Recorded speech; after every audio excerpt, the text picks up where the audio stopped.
సంతోషంగా ఉంది మా అందరికీ. ఈ కార్యక్రమానికి ఇచ్చేసినటువంటి అన్నయ్య విశాఖ డైరీ డైరెక్టర్ గీతల సత్యనారాయణ గారికి, అలాగే ఎంపీపీ గారికి, ఎక్స్ఎంపీపీ సత్యనారాయణ గారికి, మండల పార్టీ అధ్యక్షులు కోటేశ్వరరావు గారికి, మన దొండ సంజేశ్వరరావు గారికి, సీనియర్ నాయకులు డొంకి నంపలనాయుడు గారికి, పార్టీ గ్రామ శాఖ అధ్యక్షులు రమేష్ గారికి, ఇక్కడ మండలం నుంచి వచ్చిన తెలుగుదేశం పార్టీ కుటుంబ సభ్యులకు, ఈ గ్రామం నుంచి విచ్చేసినటువంటి సీనియర్ నుంచి జూనియర్ వరకు ఉన్నటువంటి తెలుగుదేశం పార్టీ కార్యకర్తలకు, పత్రికా విలేకరులు అందరికీ కూడా పేరు పేరున ధన్యవాదాలు తెలియజేస్తున్నాం. ఈరోజు 29/3/1982న ఇదే రోజున అభినవ నటుడు ఒక కృష్ణుడిగా, ఒక రాముడిగా, ఒక భీముడిగా రకరకాలైనటువంటి పాత్రలు పోషించి తెలుగు ప్రజల్ని ఆసక్తికరమైనటువంటి మార్గంలో ఒక సన్నివేశం మంచి ఒక సినిమాలు తీసి అందరికీ పరిచయమైనటువంటి స్వర్గీయ నందమూరి తారక రామారావు గారు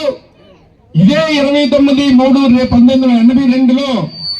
తెలుగు ప్రజలకు ఇష్టమైనటువంటి పసుపు రంగు పార్టీని స్థాపించి ఆయన ఉద్దేశం ఒకటే, తెలుగు ప్రజలు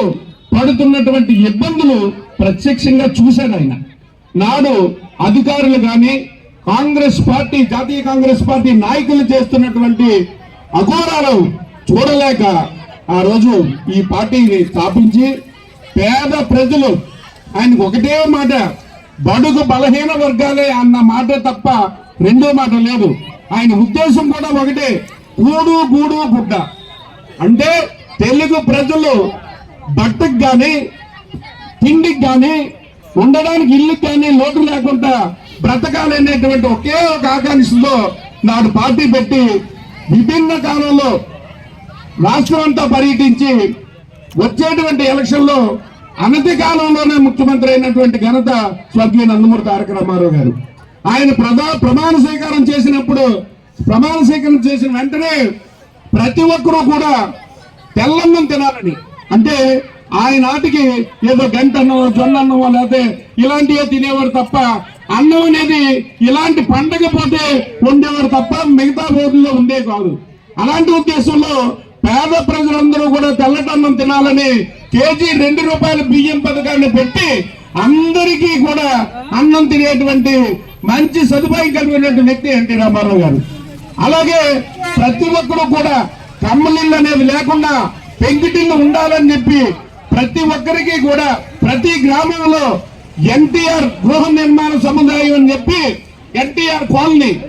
ఇచ్చి ప్రతి ఒక్కరికి పెంకిటిల్లు కట్టించి ప్రతి ఒక్క పేద ప్రజలు కూడా మంచి బట్ట కట్టుకోవాలని చేనేత వర్గాన్ని, చేనేత మార్గాన్ని, చేనేత వస్త్రాన్ని తక్కువ రేటుకి ఇప్పించి, మీకు తెలుసు, నాకు తెలిసినంత వడ్డా సంతలో అమ్మేవారు మంచి కాటన్ వస్త్రం, అంటే ఒక లింగికి కానీ ఒక బనీనికి కానీ కట్టుకునేలాగా తక్కువ రేట్లో చేనేత మార్గాన్ని పరిశీలన చేసి ఈ మూడు కూడా తిండికి కానీ, ఉండడానికి ఇల్లు కానీ, కట్టుకోవడానికి బట్ట కానీ ఈ మూడు ప్రసిద్ధించినటువంటి తెలుగు రాష్ట్ర ప్రజలందరూ కట్టుకోవాలనే ఉద్దేశంతో ఆ కార్యక్రమం చేసినటువంటి వ్యక్తి, ఏకైక వ్యక్తి స్వర్గీయ నందమూరి తారక రామారావు అని చెప్పాలి. ఏం చేద్దంటే అటువంటి వ్యక్తి వచ్చిన తర్వాతే